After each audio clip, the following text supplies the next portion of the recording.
नफरत से नफरत फैलती है, मोहब्बत से मोहब्बत फैलती है और आज हमारे देश को मोहब्बत की ज़रूरत है। सत्यमेव जयते न्यूज़ चैनल में आपका स्वागत है। जिस तरह से आप स्क्रीन पर देख रहे हैं, ये एक प्रोग्राम है मस्जिद परिचय का, जिसके अंदर गैर मुस्लिम हिंदू और राजकीय लोगों को और प्रशासकीय अधिकारियों को बुलाकर अजान क्या होती है, नमाज क्या होती है, मस्जिद एक्चुअल में क्या होती है, मस्जिद के अंदर क्या कुछ किया जाता है, किस तरह से मुस्लिम प्रार्थना करते हैं, नमाज अदा करते हैं, इबादत करते हैं, इसका परिचय हमारे हम वतनी हिंदू भाइयों को, गैर मुस्लिम भाइयों को दिया जाता है। ये एक प्रोग्राम है जिसके अंदर ये सब तमाम चीजें बतलाई जाती हैं। देश के अंदर बढ़ती हुई नफरत को देखते हुए ये बहुत जरूरी अमल है और हर मस्जिद के अंदर ये चीज होनी चाहिए। भारत देश के अंदर जहां कहीं भी मस्जिद है, वहां के अतराफ के गैर मुस्लिम हिंदू भाइयों को, हम वतनी भाइयों को और प्रशासकीय अधिकारियों को बुलाकर मस्जिद का परिचय देना चाहिए। इसका एक सबसे अच्छा उदाहरण यह है कि रमजान के मौके पर आप उन्हें रमजान की दावत दें, इफ्तार की दावत दें, उनके आने के बाद उनका सत्कार करें, उनका इस्तकबाल करें, उन्हें इफ्तार कराएं और नमाज पढ़ती हुई उनको दिखाएं, मस्जिद का पूरा परिचय उनको दे। इसी तर्ज पर अहमदपुर के अंदर पिछले कई सालों से मस्जिद शमसिया में मस्जिद परिचय का प्रोग्राम उस शमसिया मस्जिद के खादिम जिम्मेदार सैयद साजिद भाई अपने खुद के खर्चे से लेते हैं और बेहतरीन इस्तकबाल मेहमानों का, हमवतनी भाइयों का करते हैं, बेहतरीन उनका इफ्तार का नज्म करते हैं और इफ्तार का नज्म होने के बाद पूरे मस्जिद के अंदर वजू करते हुए, नमाज पढ़ते हुए तमाम चीज़ों को वो गैर मुस्लिम हिंदू हमवतनी भाई देखते हैं। एक अच्छा मैसेज देने की कोशिश होती है और इससे भाईचारा बढ़ेगा। ये एक अच्छा बेहतरीन प्रोग्राम है, हर मस्जिद के अंदर ये होना चाहिए, लिया जाना चाहिए, जिसके वजह से नफरतें खत्म होगी और मोहब्बत भाईचारा बढ़ेगा। और आज देश को सख्त ज़रूरत है नफरतों को ख़त्म करके भाईचारे को बढ़ाने की, मोहब्बतों को बढ़ाने की। आइए देखते हैं इस वीडियो के अंदर कि मस्जिद परिचय एक छोटा सा किस तरह से लिया गया और वो प्रोग्राम कामयाब रहा। ये वीडियो 2023 के रमज़ान का है। मस्जिद परिचय या नावाने आयोजित करण्यात आलेला आपला भारत देश अनेक धर्म, जाती, पंथ, भाषा, संस्कृती बाळगणारे लोक हजारो वर्षांपासून आपण एका ठिकाणी राहत आलेलो आहोत। परंतु दुर्दैव हे आहे की आम्ही एकमेकांच्या आस्था, श्रद्धा, विश्वास काय आहे हे जाणून घेतलेलं नाही। यामुळे कुठे कुठे समाजामध्ये एक प्रकारचं गैरसमजुतीचं वातावरण निर्माण होताना आपण पाहतोय। ते वातावरण निर्माण होऊ नये, आपण सर्व मिळून मिसळून राहावं, एकमेकांना जाणून घ्यावं या उद्देशाने हा छोटासा कार्यक्रम आयोजित करण्यात आला।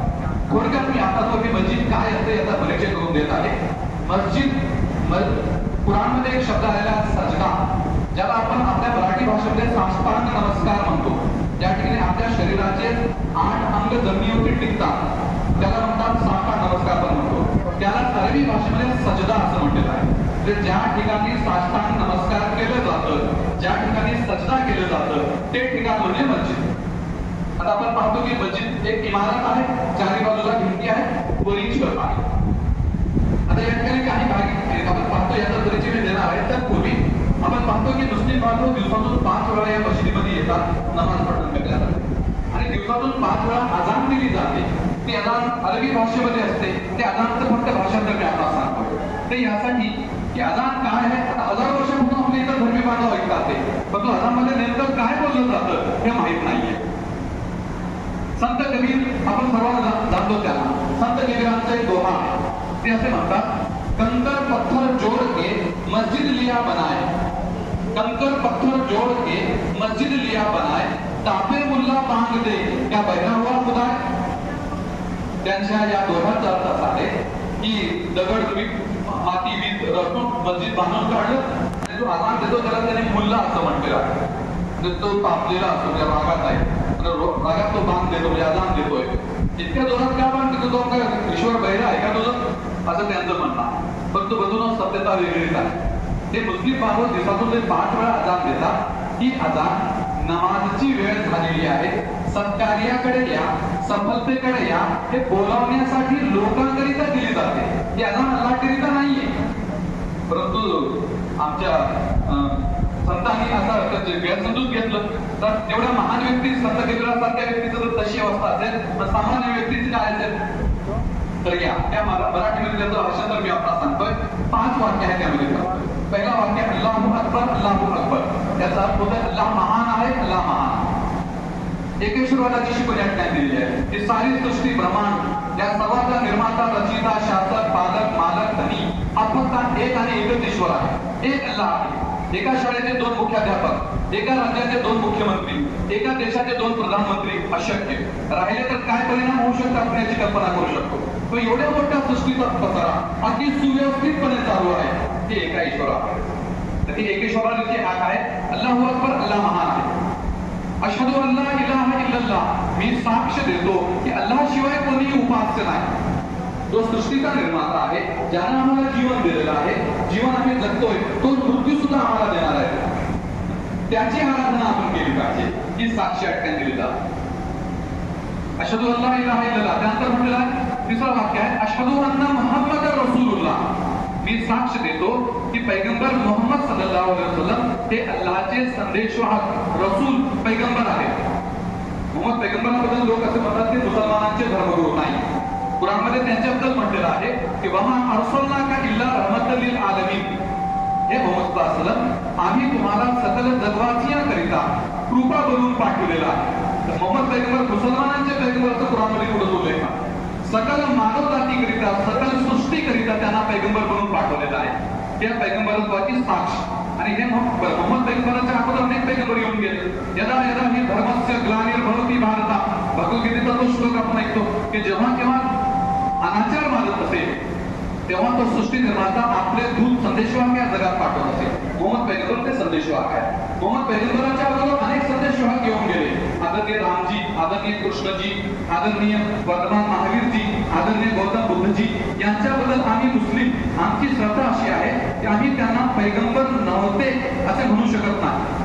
कारण कुराणमध्ये अल्लाहने असे म्हटलेलं आहे की आम्ही जगाच्या प्रत्येक भागामध्ये आमचे पैगंबर, आमचे संदेशवाहक पाठवलेले आहोत.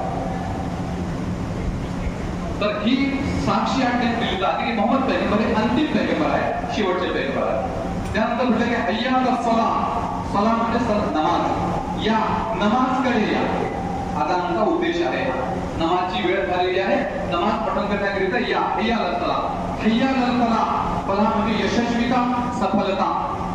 या सफलतेकडे या, खरी सफलता तुमची इथं आहे. त्यानंतर अल्लाहू अकबर, अल्लाहू अकबर, अल्लाह महान आहे, अल्लाह महान आहे. ला इलाहा इल्लल्लाह, अल्लाह शिवाय कोणीही उपास्य नाही. पहाटेची जी अजान असते पहाटेची, त्यावेळेस एक वाक्य त्यात आणखी ऍड केलं जातं, एक्स्ट्रा आहे. ते आहे अस्सलातु खैरुम मिनन नौम.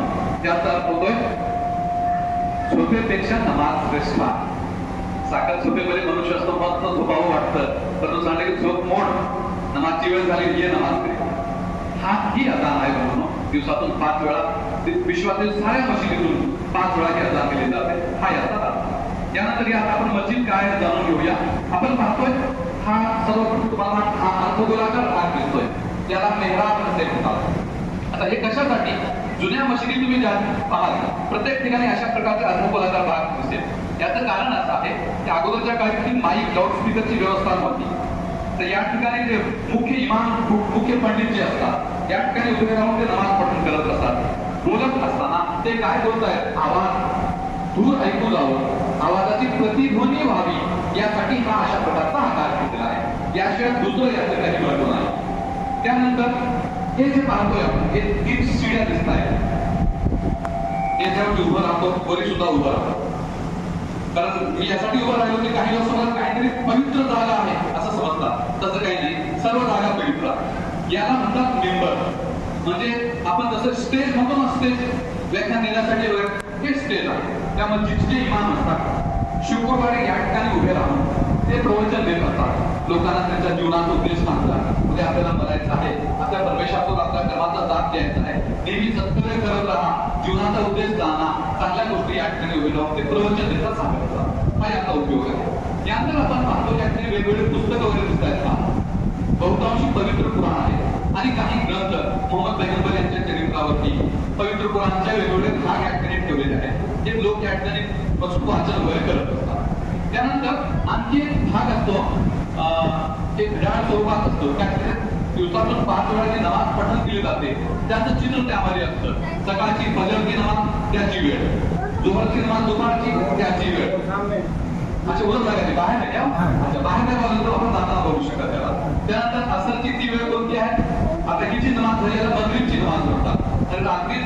नमाजपैकी शेवटची नमाज त्याला इशाची नमाज आहे. म्हणजे सूर्योदयाची वेळ आणि सूर्यास्ताची वेळ कोणती आहे हे सर्व वेळ त्यामध्ये दिलेलं असतं. म्हणजे त्या वेळेनुसार नमाज पठण या ठिकाणी केलं जातं. तर बंधूंनो, हे आहे मस्जिद. याशिवाय या ठिकाणी दुसरं काही होत नाही.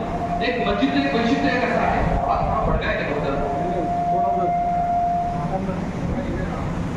बाकीचे सर्व आपण पाहिले असतात सर्व ओळीमध्ये उभे राहिले आहे. जो सर्वात अगोदर आला त्याला समोर लागायला, जो उशिरा आला त्याला शेवटी लागायला. ते खूप मोठा आहे, मानाचा आहे, त्याला समोर बोलावलं पाहिजे असं नाहीये. सर्व समान आहे. आपल्या देशाचे माजी राष्ट्रपती डॉक्टर APJ अब्दुल कलाम एकदा काय झालं, दिल्लीच्या जामा मशिदीमध्ये शुक्रवारच्या दिवशी नमाज पठण करण्यासाठी गेले. दिल्लीची जामा मशिद आपण पाहिले असतात की खूप गर्दी होते त्या ठिकाणी. आणि योगायोग असा की राष्ट्रपती महोदय थोडं उशिरा त्या ठिकाणी पोहोचले. ज्यावेळेस त्यांनी पोहोचले, नमाजची वेळ जवळपास झालेली होती आणि त्यांना जागा कुठं भेटली, त्या जामा मशिदीचा अगदी शेवटचा भाग ज्या ठिकाणी लोक चपल्या ठेवतात त्या ठिकाणी ते बसले. जाऊन लोक म्हणाले समोर म्हटलं त्याच ठिकाणी बसून त्यांनी नमाज पठण. कवी इक्बाल यांनी सुंदर असं शेर म्हटलेलं आहे. ते असं म्हणतात की एक ही सफ में खड़े हो गए महमूद व अयाज, एक ही सफ में खड़े हो गए महमूद व अयाज, ना कोई बंदा रहा ना कोई बंदा नवाज. हे रचित असं ठिकाण आहे की या ठिकाणी नमाज पठण लोक जे उभे असतात ते सफ म्हणजे ही ओळ, एका ओळीमध्ये सर्व उभे राहिले. त्या ठिकाणी राजाही आहे, रंकही आहे, लहानही आहे, मोठाही आहे, श्रीमंती आहे, गरिबी आहे, काळाही आहे, गोराही आहे, परंतु सर्व समान. त्याप्रमाणे कन्याचे दात समान असतात त्याप्रमाणे या ठिकाणी सर्व समान केले जातात.